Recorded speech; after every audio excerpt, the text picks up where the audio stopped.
What you see and what you hear depends a great deal on where you are standing. It also depends on what sort of person you are. C.S. Lewis. For it all depends on how we look at things and not how they are in themselves. Carl Jung. If the doors of perception were cleansed, everything would appear to man as it is, infinite. For man has closed himself up till he sees all things through narrow chinks of his cavern. William Blake. Everything's coming up Millhouse. Millhouse. In Greece, you stand at the precipice of disaster, grief, and possibility. Drowned under the weight of your own subconscious, a colorless vacuum before you, falling deeper into the dream. The winds are harsh, the ocean's endless. You are alone, left with profound thoughts, feeble limbs, and a heavy heart. Greece is a game about environments of our own making, the way we relate to them, and how the way we perceive those environments reflects more on us than on them. It's a game about perspective and how a shift in it changes our surroundings. To some degree, all games are about environments. As a prerequisite is that they take place in some predetermined space or map, whether that's a soccer field, a chessboard, World 1-1, E1-M1, or Vice City. Even void-like games like Asteroids imply a sense of space and meaning in their stripped-down aesthetic. Still, in most of these games, the environment is not the taxi to meaning. It's the backdrop of purpose. But in Gris, these distinctions are collapsed on themselves. The world around the player character, also named Greece, is an extension of her own subconscious and changes as she overcomes challenges, not because she has materially shifted them, but because she has internally changed. Thus, Greece invokes an important truth, the likes of which Millhouse and Jung have already implied, that how we perceive and who we are changes what we see.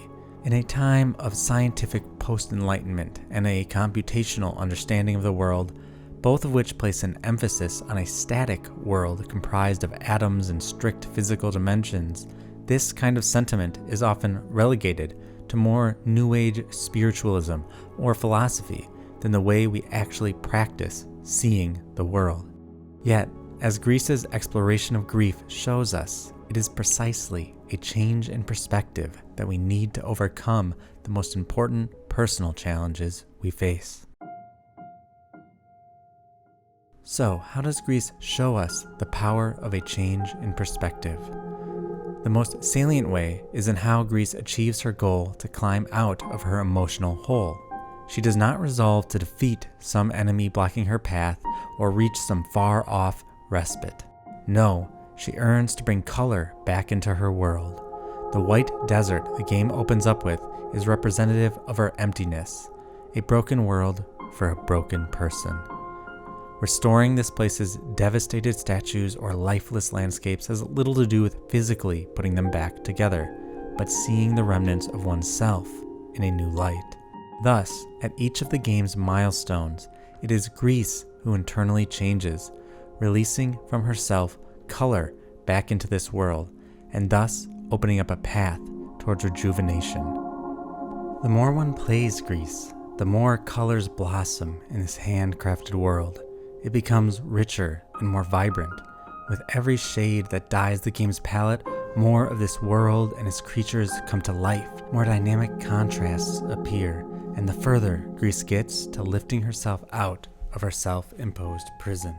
When she releases these colors, her body language conveys not an explosion of externally released energy as though she were a painter, but of inward reflection as if she were a philosopher. She resembles Rodin's The Thinker, though with hands on the eyes instead of chin, indicating emotion within contemplative thought. Who we are internally becomes the world around us. What we see, how beautiful it is, what gets highlighted and what gets left behind. When I'm depressed, it's like someone washed out my colors. All emotions feel muted, desolate, far away. Nothing has changed but me, but everything has changed because everything is painted different. And I am depressed, at least as I write this. I feel lonely, under a heavy weight. I'm a dulled blade, not as sharp as I want to be. The more I look inward, the more I spiral downward. This is the other trick of Grease. It shows us that we can fall into ourselves. An inward look is not always going to color our world. Sometimes it will set us back. Whether the beginning of the game where Grease falls when trying to sing, or in the manifestation of her own demons impending her quest, she is her own worst enemy. In most games, we defeat an external threat to advance. We enact our will upon others to get what we want. In Grease, we try to paint ourselves out of a corner, but the only way to confront oneself is messy. Because you cannot defeat yourself with weapons or strength. You have to change. And that is how Grease moves through this beautiful game, by adapting to her circumstances. She learns to become a heavy block, to swim like a manta ray, to glide like a bird. Each change brings Grease closer to freedom, but it is not the changes themselves that matter. It's what changing allows her to do, which is color more of her world in. I personally like her block form because while in it, Grease is nearly immobile, but also immovable. You aren't better than you were before, just different.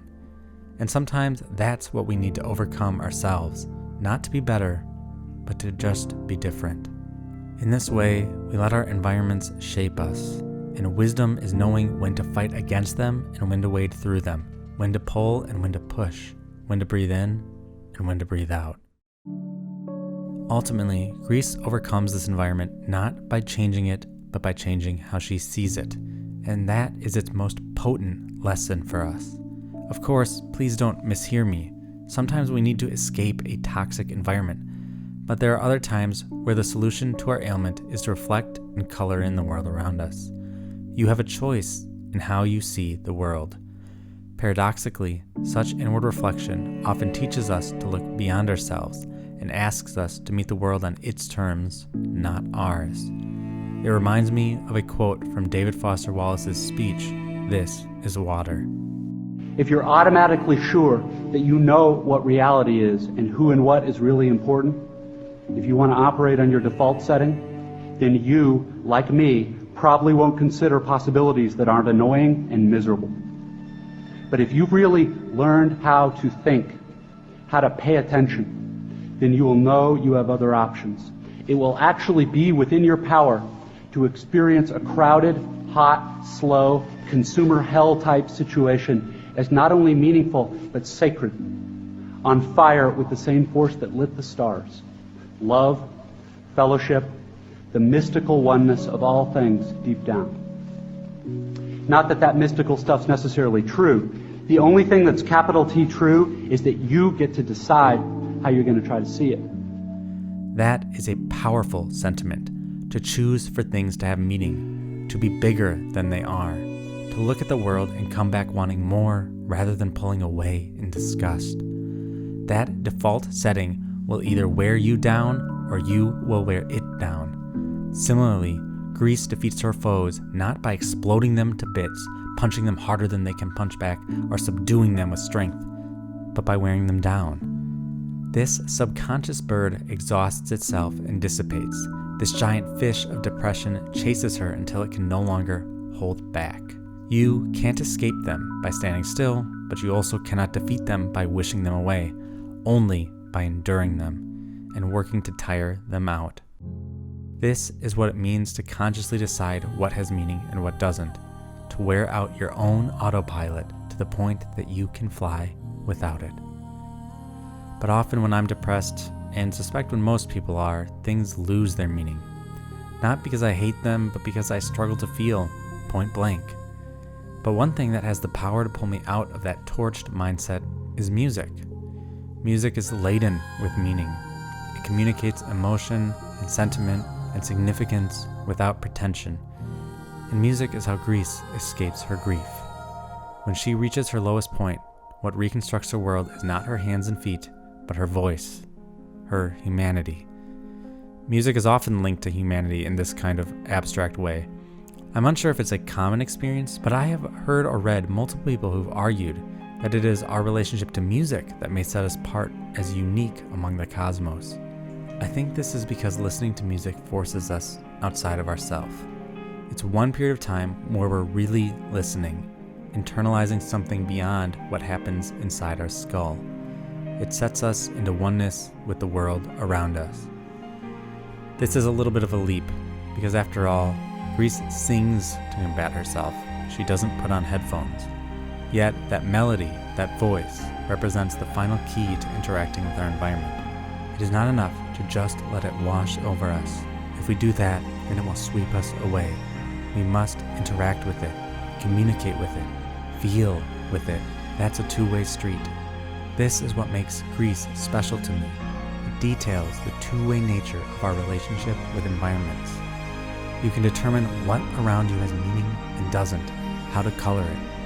If you want it to be dastardly and awful, it will be that way. If you strive for the best, you can have the earnest optimism of Milhouse. And maybe that's silly, but it's the truth.